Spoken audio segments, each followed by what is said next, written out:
एक नारा जो एक टाइम पर सुभाष चंद्र बोस ने आजाद हिंद फौज को दिया था, दिल्ली चलो।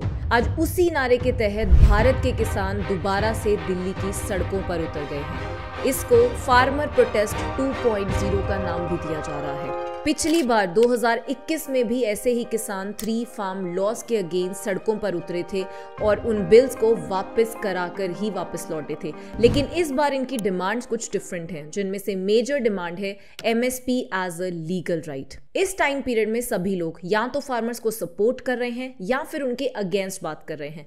हम आपके सामने एक अनबाइज्ड ओपिनियन रखेंगे जिसमें हम सिक्के के दोनों पहलुओं को स्टडी करेंगे ताकि आप अपना ओपिनियन बना पाएं। साथ ही साथ हम ये भी देखेंगे कि पूरे भारत में से सिर्फ पंजाब, हरियाणा और यूपी के किसान ही प्रोटेस्ट करने के लिए क्यों जाते हैं। एमएसपी की डिमांड नई डिमांड नहीं है। 2021 में ही इस डिमांड की शुरुआत हो गई थी और सरकार ने इसके लिए एक 26 मेंबर कमेटी भी बनाई थी। ये कमेटी 3 मुद्दों के ऊपर डिस्कशन करेगी, जिसमें पहला मुद्दा है एमएसपी, दूसरा है जीरो बजट नेचुरल फार्मिंग और तीसरा है expansion of agricultural marketing system. इसके अलावा भी किसानों की कुछ डिमांड्स हैं जिनकी लिस्ट आपकी स्क्रीन के ऊपर है। तो क्योंकि सारी बात एमएसपी के ऊपर ही घूम रही है, तो हम सबसे पहले ये समझेंगे कि एमएसपी है क्या और इंडिया में गवर्नमेंट एमएसपी क्यों देती है। हर साल 23 क्रॉप्स के ऊपर सरकार 2 बार एमएसपी डिक्लेयर करती है। 1985 में हमने एक कमीशन बनाई थी जिसका नाम था commission for agricultural cost and prices.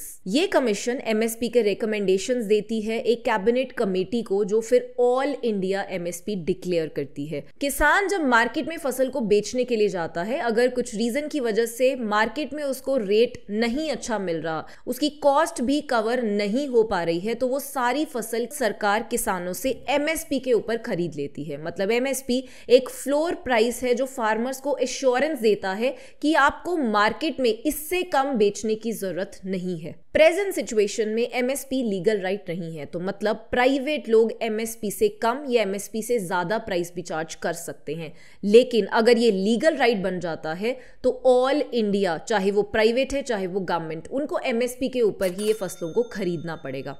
2011 के सेंसस के अकॉर्डिंग भारत की 50% से भी ज्यादा पॉपुलेशन एग्रीकल्चर में इन्वॉल्व थी। According to a recent report that is released by NSSO in 2021, average income of farmers in India is approximately ₹10,000। Variations हैं, जो पंजाब हरियाणा के किसान हैं उनकी इनकम थोड़ी ज़्यादा है, जो सदर्न स्टेट्स हैं उनमें इनकम थोड़ी कम है, जिसकी वजह से फार्मर्स को इनकम सपोर्ट देने के लिए उनको एमएसपी दिया जाता है।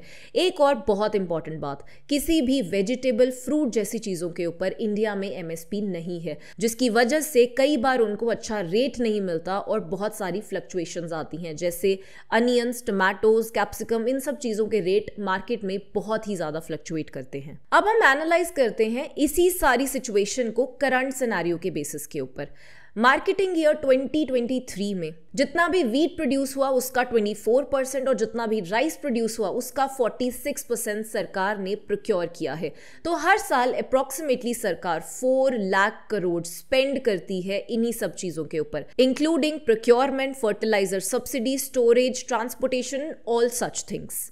अगर ये सारी की सारी 23 क्रॉप सरकार इनसे खरीदेगी तो उसका खर्चा होगा approximately 15 lakh crore, which is more than 1/4 of our budget. हर साल ये प्रोक्योरमेंट नंबर्स में भी बढ़ रही है और एमएसपी का रेट भी एवरी ईयर 7 to 8% इंक्रीज किया जा रहा है। इतने क्रॉप्स का सरकार आखिर करती क्या है? 2 चीजें जो मेन सरकार करती है। पहला है बफर स्टॉक। कल को अगर कोई ऐसी कंडीशन आ जाए जैसे फ्लड्स आ जाएं तो सरकार अपने बफर स्टॉक में से उसको निकाल के यूज कर सकती है। दूसरी चीज, सरकार एक पब्लिक डिस्ट्रीब्यूशन सिस्टम को फॉलो करती है। Government schemes like prime minister गरीब कल्याण अन्न योजना, जिसके तहत नेशनल फूड सिक्योरिटी एक्ट के तहत आ रहे लोगों को सरकार हर महीने के हिसाब से फ्री में वीट, राइस और पल्सेस जैसी चीजें प्रोवाइड करती है। लेकिन अभी भी सरकार अपनी नीड से ज्यादा प्रोक्योर करती है and food corporation of India के पास अभी लिमिटेड कैपेसिटी है, जिसकी वजह से 30% क्रॉप गोडाउन्स में ही वेस्ट हो जाता है। एक दूसरी ऑप्शन जो सरकार कर सकती है वो है export. Yes, we are the major exporters of rice in the world, but in case of wheat का एमएसपी इंडिया में है 2400 पर क्विंटल।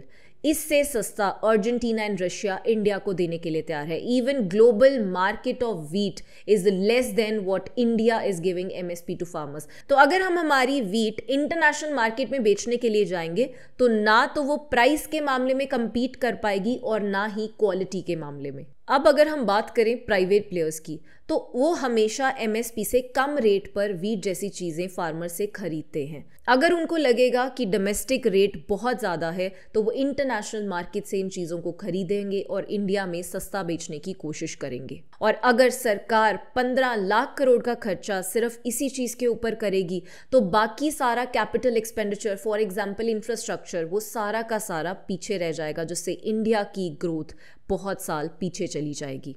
आइए अब हम समझते हैं इन सारे पॉइंट्स को फार्मर्स कैसे काउंटर करते हैं। सबसे पहली चीज, जितना प्रोड्यूस पूरे साल में किया जाता है वो सारा का सारा मार्केट में बिकने के लिए नहीं जाता है। उसका कुछ प्रोपोर्शन फार्मर्स अपने पर्सनल यूज के लिए रख लेते हैं, कुछ प्रोपोर्शन उसका वेस्टेज में चला जाता है, कुछ प्रोपोर्शन सीड्स के लिए भी रखा जाता है। तो ऐसे करते करते 15 लाख करोड़ का 1/3 part doesn't even reach market. तो 15 लाख में से 5 लाख करोड़ का प्रोड्यूस मार्केट में पहुंचता ही नहीं है। तो बाकी का बचा 10 लाख करोड़। 10 लाख करोड़ में से 4 लाख करोड़ सरकार हर साल एक्वायर करती है, बचा हुआ 5 से 6 लाख प्राइवेट लोग एक्वायर करते हैं, जो रेट अप्रोक्सीमेटली 25% कम होता है एमएसपी से। That 25% is equal to 1.5 lakh crore. और यही 1.5 लाख करोड़ अगर इंक्रीज कर दिया जाएगा तो ये फार्मर्स की इनकम में एक एड ऑन की तरह काम करेगा। दूसरा पॉइंट जो फार्मर्स ने रेज किया कि 2019 में गवर्नमेंट ने अपना कॉर्पोरेट टैक्स रेट रिड्यूस किया था, जिससे गवर्नमेंट को 1.5 लाख करोड़ का नुकसान हुआ। तो अगर गवर्नमेंट कॉर्पोरेट्स के लिए ऐसा कर सकती है तो किसानों के लिए क्यों नहीं कर सकती। तीसरा बड़ा पॉइंट जो एक क्रिसिल की रिपोर्ट ने हाईलाइट किया कि अगर 2023 में भी गवर्नमेंट ये सारी चीजें प्रिक्योर करती तो उसकी रियल कॉस्ट होती अराउंड 21,000 करोड़। मतलब सरकार पीडीएस और बफर स्टॉक बनाने के बाद जितना बचे वो मार्केट में सेल करेगी। अब सरकार एक सोल बायर बन जाएगी सारे के सारे क्रॉप्स का, तो वो अपना रेट फ्लक्चुएट करके मार्केट को कंट्रोल कर सकती है और इंडिया में प्राइस को रेगुलेट कर सकती है। लेकिन एक दूसरी बात, अब आप ये देखिए कि एमएसपी तो 23 क्रॉप्स के ऊपर मिलता है, लेकिन मेजरली बात की जाती है व्हीट एंड राइस के बारे में। क्यों? क्योंकि सरकार सबसे ज्यादा प्रोक्योरमेंट इन्हीं 2 चीजों का करती है। और यही रीजन है कि पूरे भारत में किसान जरूर एग्जिस्ट करते हैं, लेकिन प्रोटेस्ट करने के लिए सिर्फ पंजाब, हरियाणा और यूपी के किसान ही जाते हैं, क्योंकि व्हीट की मेजर कल्टीवेशन इन्हीं एरियाज में की जाती है और इन एरियाज के फार्मर्स एमएसपी के ऊपर काफी ज्यादा डिपेंडेंट हो चुके हैं। तो यहाँ पर एक 2 क्रॉप पैटर्न फॉलो होना शुरू हो गया। मतलब वो पूरे साल में 2 ही फसलें उगाएंगे, व्हीट काटेंगे तो राइस उगाएंगे, राइस काटेंगे तो व्हीट उगाएंगे। और यही 2 फसलें बीजने का सबसे बड़ा रीजन है कि उनको ये पता है कि मार्केट में उनको एक एश्योर्ड रेट मिल जाएगा जो सरकार पहले ही डिक्लेयर कर देती है। इस 2 क्रॉप पैटर्न से हमारी एग्रीकल्चर में बहुत सारी प्रॉब्लम्स आनी शुरू हो गई हैं। इस प्रॉब्लम को समझने के लिए वीडियो की स्टार्टिंग में चलेंगे, जहां मैंने आपको बोला था एक कमेटी बनाई गई है जो एमएसपी के ऊपर बात करेगी, जिसका दूसरा मुद्दा होगा नेचुरल फार्मिंग, और इसी के साथ जुड़ा है एक तीसरा problem, that is crop diversification.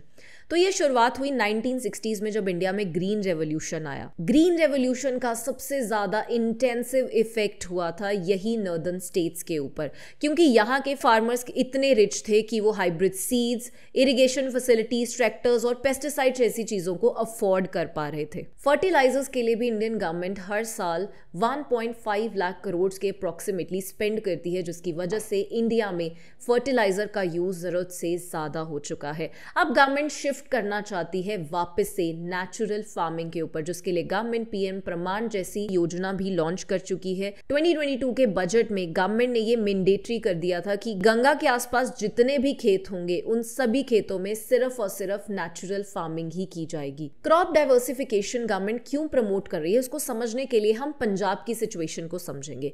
Punjab naturally rice grow करने के लिए केपेबल नहीं है। पंजाब में नेचुरली इतनी रेनफॉल नहीं होती जितना पानी राइस को उगाने के लिए चाहिए, तो पानी ग्राउंड वाटर में से एक्सट्रैक्ट किया जाता है, जिसकी वजह से आने वाले कुछ सालों में ही पंजाब के कुछ एरियाज में पानी हमेशा के लिए खत्म हो जाएगा और वो एरियाज डेजर्ट में कन्वर्ट हो जाएंगे। यही सेम चीज इंडिया के बहुत सारी स्टेट्स के साथ हो रही है। इसलिए सरकार चाहती है कि farmers rice and wheat 2 crop pattern को छोड़ के बाकी फसलों के ऊपर शिफ्ट हो जाए, लेकिन फार्मर्स तब तक उन फसलों के ऊपर शिफ्ट नहीं होना चाहते जब तक उनको एश्योर्ड एमएसपी गारंटी नहीं मिलेगी, जैसी गारंटी उनको राइस एंड व्हीट के ऊपर मिलती है। कल को अगर वो फसल बीज लेते हैं और सरकार उनसे प्रोक्योर नहीं करती है, तो बहुत बार ऐसी कंडीशन आ जाती है कि वो मार्केट में जितना प्राइस उनको मिल रहा है वो उनकी कॉस्ट भी कवर नहीं करता है। तो ऐसी कंडीशन से बचने के लिए, एश्योरेंस के लिए फार्मर्स चाहते हैं कि एमएसपी एक लीगल गारंटी बन जाए, ताकि चाहे वो सरकार को बेचें चाहे वो प्राइवेट लोगों को बेचे, एक मिनिमम एश्योरेंस उनके पास हमेशा एग्जिस्ट करना चाहिए। तो ये थे हमारे मुद्दे के दोनों पहलू। आपका इस बारे में क्या ओपिनियन है, आप कमेंट सेक्शन में जरूर बताइएगा।